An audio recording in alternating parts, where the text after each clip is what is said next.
The press for to win mechanic is something that we're familiar with in Warframe, as it's something we've seen quite a few times. A long-standing debate about nuke abilities is about their place in the game, given that one side of the argument supports nuke abilities because Warframes are supposed to feel and play like the powerful biomechanical suits that they are, given that damage is king, while the other side argues that nuke abilities trivialize the hell out of the game, regardless of how they're implemented, because they make any non-nuke possessing Warframe less valuable in higher-level content.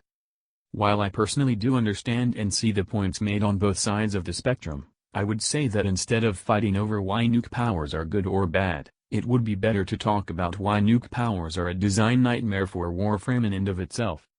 The first and biggest problem that comes to mind regarding nuke Warframes is the fact that they can often be abused for their power. Let's take Limbo as an example. Before Limbo's rework turned him into the god that he is now, nobody really played him because he was, well, not that good. He certainly did have worth in solo play, but otherwise most people hated him because his playstyle and mechanics frequently interrupted and got in the way of everyone else's gameplay. However, the reason Limbo started seeing more play after his rework was not because his new stasis ability was a god-tier meme. It was because his Cataclysm suddenly received the ability to deal massive amounts of scaling damage, resulting in this sort of shit being seen in public farming squads.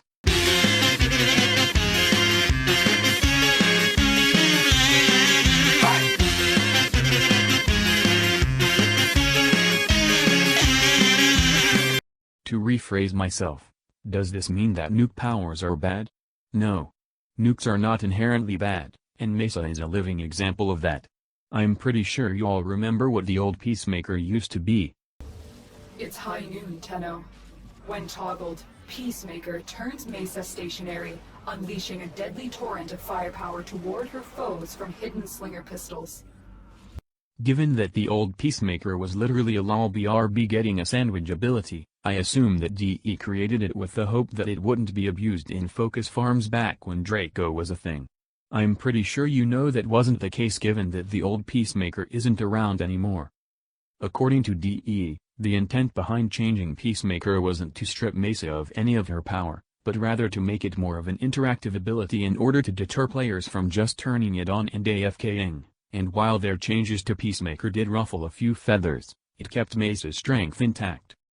My point here is, nuke abilities are fine, if they're done right. If it's nothing more than push to kill a room with no actual build-up or player interactivity required, then it's not good for the game. The second problem regarding nuke Warframes is that their damage potential alone sort of sets up the stage for them to become the norm over other DPS Warframes. Let me explain.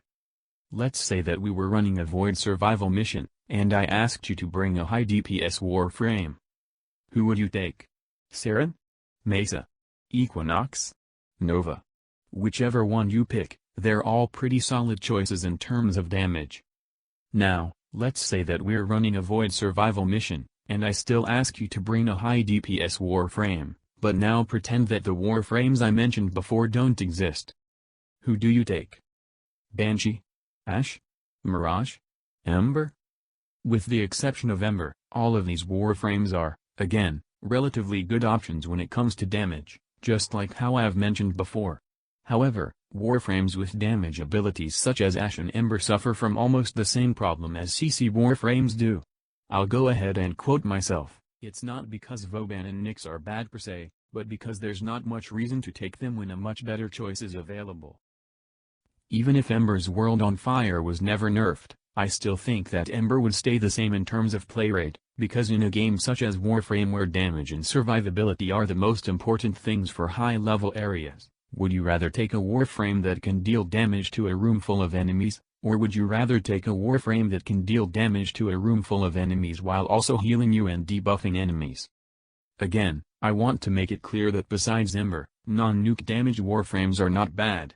It's just that when compared to another Warframe that is capable of dealing just as much if not more damage in a larger area, there's not much reason to pick a non-nuke Warframe in the first place when it comes to damage.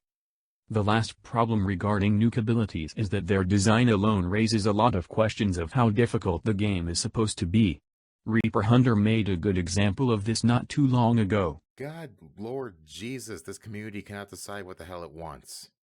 People will bitch and bitch and bitch at DE for nerfing a Warframe, but the second they mention making a Warframe stronger, it's like they cringe and go, no, no, no, no, no, no, don't do that. I mean, seriously, for God's sake, there are times I want to throw a rotten tomato at Scott for nerfing a frame, but then there's time I just want to buy the poor guy a beer. Seriously, do you people want to be demigods or have a challenge? You really can't have both. Personally, I want a challenge, but I also don't want my Warframes to take a crowbar to the knee every single time they show to be too good.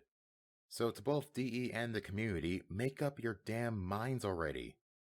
On one hand, there are occasions where room-clearing abilities such as Peacemaker and Cataclysm get nerfed because they're overly abused by the player base, but on the other hand, there are occasions where room-clearing abilities seemingly get nerfed for being too good, case in point, Ember's World on Fire. When a Warframe gets nerfed, it's usually fine, so long as their kit remains relevant and or the Warframe in question receives a meaningful buff as compensation. However, when a nerf occurs purely because we only did it because it was too good, that only raises the question of, then why don't you buff everything else instead?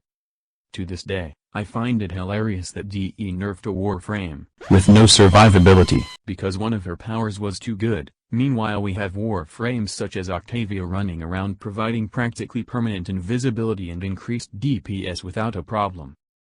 Does this mean that Octavia needs a nerf? No. Does this mean that nuke Warframes need a nerf? No. My point here in all of this can be summarized with three things. 1. Non-nuke damage Warframes such as Ember and Ashe need an overhaul in order to compete with the nuke Warframes that we have now. 2.